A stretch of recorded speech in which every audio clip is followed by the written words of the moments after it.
Programa ao vivo em nome de Ótica Martinato, você conhece, você confia. Também falamos em nome de Grupo L Fórmulo, Cemitério Santos Anjos, respeito, segurança e dignidade. Sicredi Pioneira no WhatsApp, no aplicativo ou na agência Sicredi Pioneira, está sempre próxima de você. Conte com o Sicredi no canal em que você desejar. Unimed Serra Gaúcha, cuidado, inovação e futuro. E Postos Rodeio, 50 anos no mercado, definem nossa competência. Nós estamos com o programa ao vivo, né, transmitindo pelo rádio, é claro, somos rádio, mas agora, nessa entrevista especial, também em live pelo Facebook. Então, se você está também com a disponibilidade de acessar as redes sociais, vai lá, facebook.com/Rede Tua Rádio. Estou gravando esse programa aqui em vídeo.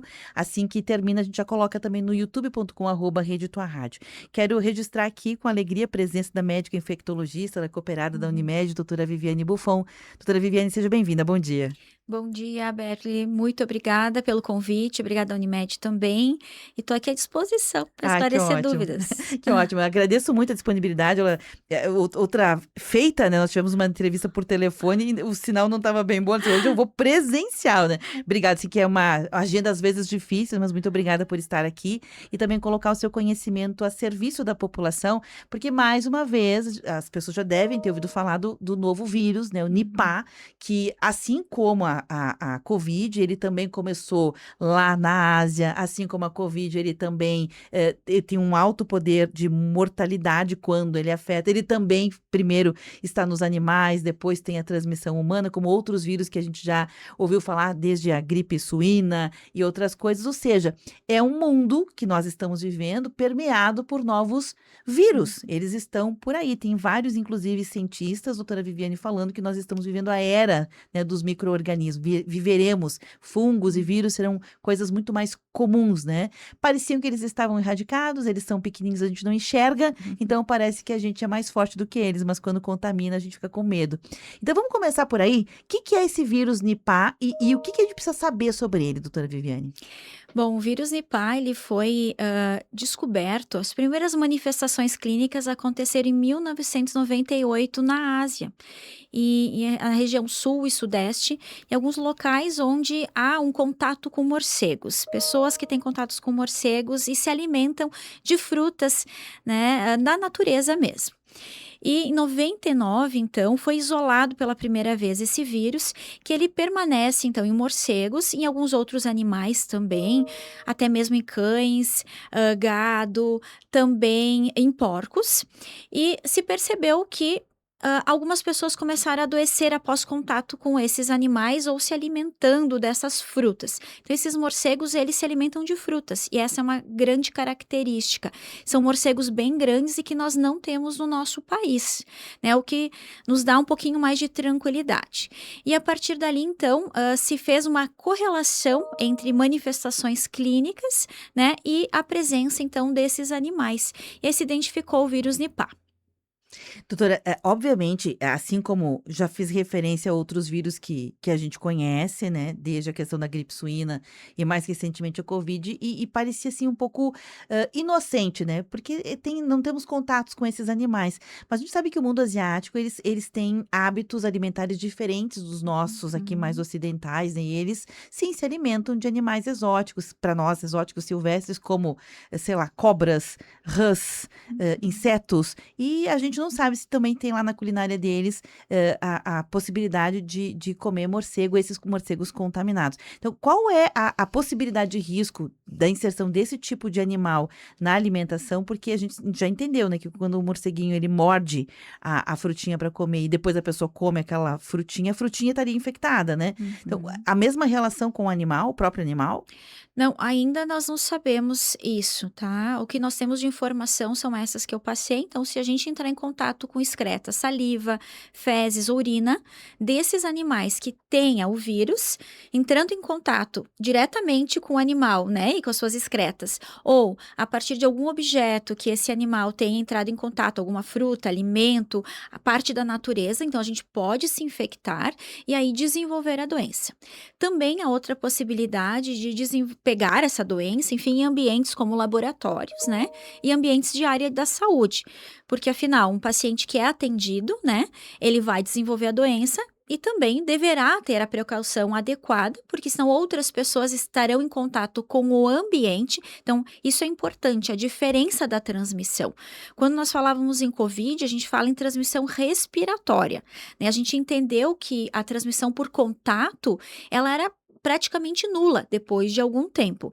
Agora, nós sabemos que a transmissão desse vírus, ele se dá basicamente pelo contato com estas secreções. Então, isso também acaba dificultando a disseminação em mais ambientes, em outras áreas.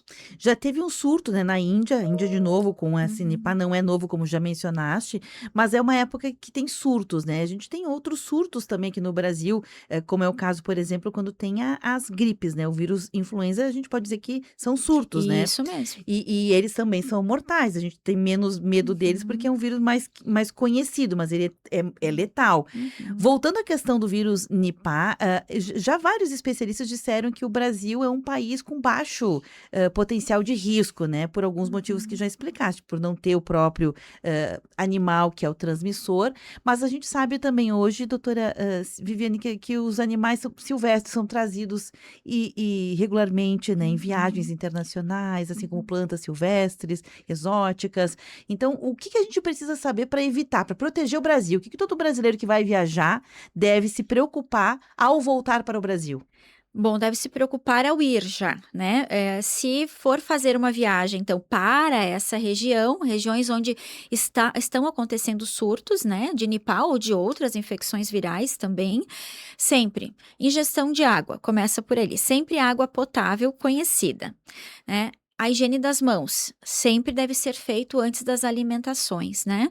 Se tiver alguma indicação de vacina, que não é nesse caso, fazer as vacinas adequadas. Se tiver indicação de alguma profilaxia com medicação, deve ser feito também. Nesse caso, não existe. E se for se alimentar, então vai fazer algum tipo de turismo mais assim, em área de mata, fechado, ou área de risco, de fato, não comer alimentos, né, que não sejam bem higienizados. Então, uma fruta caída do pé, pegar no chão, por exemplo, e se alimentar desta fruta, isto é expressamente assim não orientado, né? Não façam isso. E observar os sinais clínicos, né? Se tiver alguma manifestação clínica, que são bem inespecíficas no início, são manifestações muito parecidas com resfriado ou uma gripe, inicialmente. Inclusive, pode até manifestar sintomas respiratórios inicialmente, né? Deve procurar atendimento médico. Certamente não poderá, vai ter que ficar em quarentena, né? Se tiver contato em área de risco, vai ficar no país, não vai conseguir voltar para o Brasil, vai ter que ficar em quarentena, até porque todos os aeroportos estão em vigilância nesse momento, que é uma das formas de tentar impedir, né, que doenças que estão fechadas no ambiente, né, que estão em áreas restritas, se disseminem para outros países. Então, o controle sanitário em aeroportos e também em áreas de portos, né, ele lança um alerta, assim como na passagem de pessoas, mas também de objetos, né? É proibido sair, né, com objetos carnes, por exemplo. A gente sabe que não é permitido. Então, essa fiscalização ela já está muito ativa em todos os aeroportos do mundo. Talvez até um próprio aprendizado com a questão da Covid, né. Doutora Isso. Viviane, eu fiquei sabendo que o Nipah, né, ele tem uma alta repercussão na questão neurológica, né, uma Uhum. preferência, o vírus tem uma preferência por repercussões neurológicas. A gente já sabe alguma coisa sobre isso? Sim, na verdade, essa é a principal manifestação e é o que leva o paciente ao óbito, né? Então, inicialmente tem esses sintomas mais sistêmicos, náusea, vômito, febre, dor no corpo.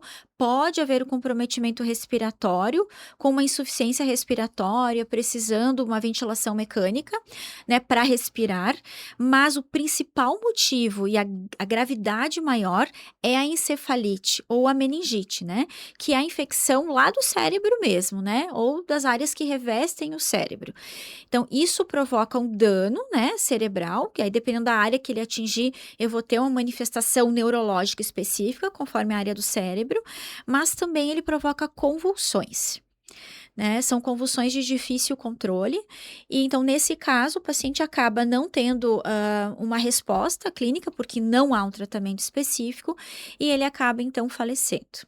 A Organização Mundial da Saúde já classificou, né, como risco global muito baixo, né, do Nipah, Uhum, mas é sempre bom a gente ficar alerta, porque hoje a gente vive num mundo superlativo, né? Ou eu tô zero preocupado, não tô nem aí pro vírus, uhum. ou eu tô muito preocupado. Então não é nenhuma coisa nem outra, né, doutor? É ter a informação adequada, ter a conduta adequada, atento ao que tá acontecendo, mas também sem pirar na maionese, né? Isso mesmo. Então, o nosso Ministério da Saúde deixou uma nota bem clara nesses últimos dias, né, que nós não devemos ficar ah, tão preocupados, ao mesmo tempo, sempre que a gente for fazer uma viagem ou essas situações acontecerem, se informar, como nós estamos fazendo aqui nesse momento, né?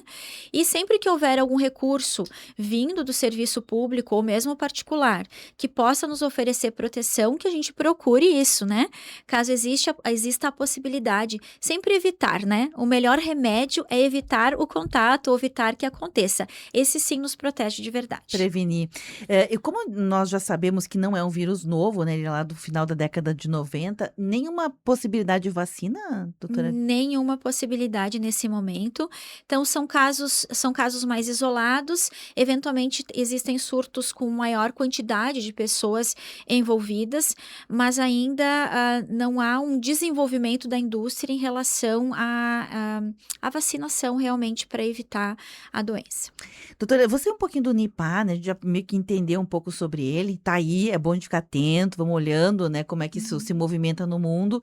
Sempre prestando atenção que agora o risco maior é de quem viaja para esses países asiáticos, em especial a Índia, onde tem o surto, e tomar cuidado sendo um cidadão adequado, né? Dos novos tempos. Bom, Isso aí. agora, saindo um pouquinho disso, vamos falar um pouquinho da Covid, porque a gente pensa assim, acabou a Covid. Não foi, ela foi declarada o fim da pandemia, né? Mas não totalmente dos surtos. A gente tem visto ainda algumas pessoas que vão fazer o teste e quando ficam doentes, o que tem é Covid, né? Então, como é que tá hoje, né, o mapa da Covid, em especial na nossa região e no Brasil?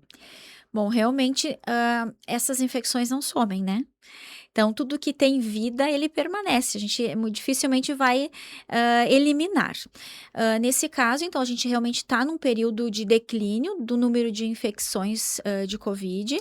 O nosso sistema imunológico, eu falo sistêmico, né, das pessoas, das comunidades, já houve uma identificação em relação à presença do vírus, as suas características, das nossas defesas naturais mesmo. Também temos a vacinação, que mesmo não atingindo níveis bons, né, como se gostaria, ainda assim já nos protege de alguma forma, individualmente e coletivamente.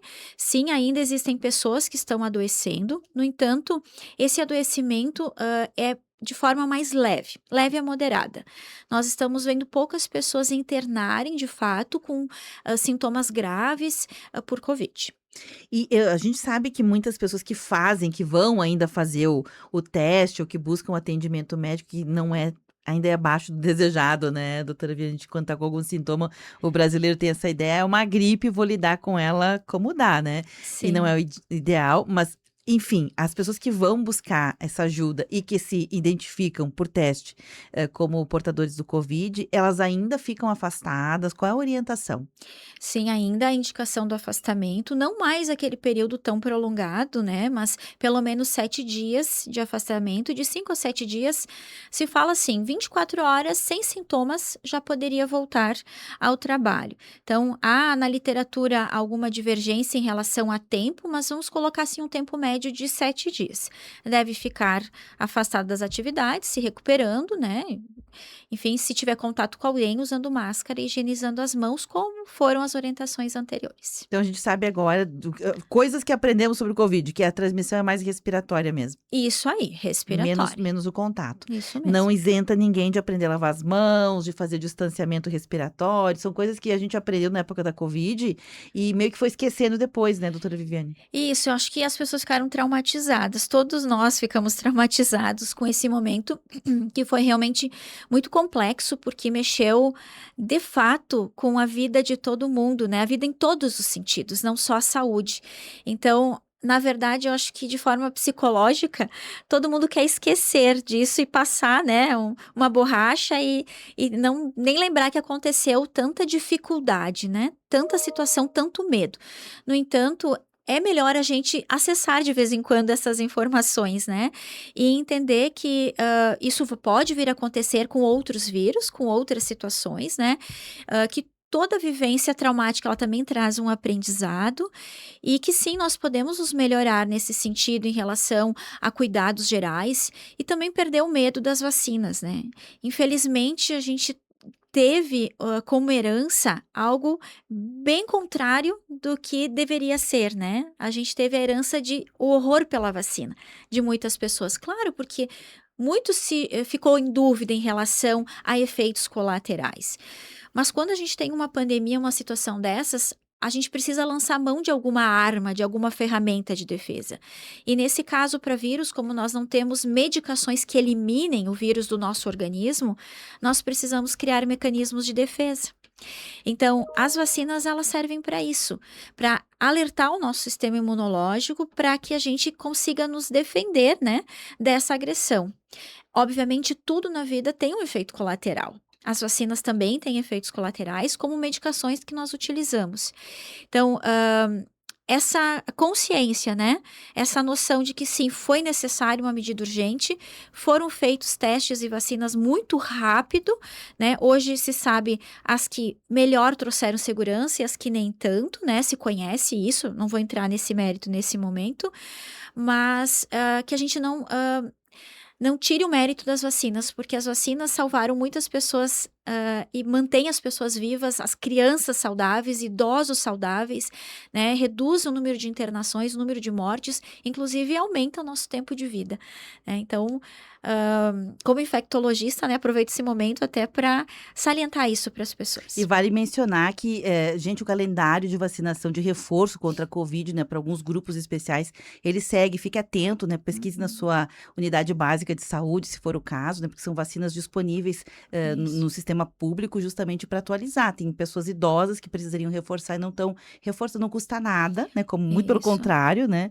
protege. Eu sei que no finalzinho do ano passado, entre setembro e outubro, o Ministério da Saúde acendeu um alerta, né, sobre a tendência de aumento de casos e reforço de Covid, eu estou falando, e reforçou que os municípios tivessem novamente suas ações de prevenção, né? Aqui em Caxias do Sul teve alguma situação, doutora? Nesse período seria final de dezembro, janeiro, um período de aumento de casos de Covid, mas nós não vimos isso, não foi de uma forma tão importante. Alguns casos, mas nada que interferisse no sistema de saúde, na gestão do sistema de saúde também. No entanto, hoje, entendo que a nossa preocupação maior seja pela influenza. A influenza é o momento, né? Mais do que o Nipah na nossa região, é isso. Nós tivemos mesmo fora da sazonalidade, agora em dezembro e também em janeiro, casos de influenza. Nós não estamos mais vivendo naquela época passada, onde a gente tinha bem diferenciado, assim, infecções por sazonalidade. Hoje a gente tem por períodos, não muito claros, né? O motivo disso. E o meu alerta é, talvez nós tenhamos um inverno difícil em relação à influenza. Então, logo que saírem as orientações de vacinação, estiverem disponíveis as vacinas para nosso próximo inverno, a recomendação é que façam com a maior precocidade possível, que a tendência é que as infecções comecem um mês ou um mês e meio antes do que foi nos anos anteriores, tendo em vista a manifestação, a forma que está acontecendo no hemisfério norte.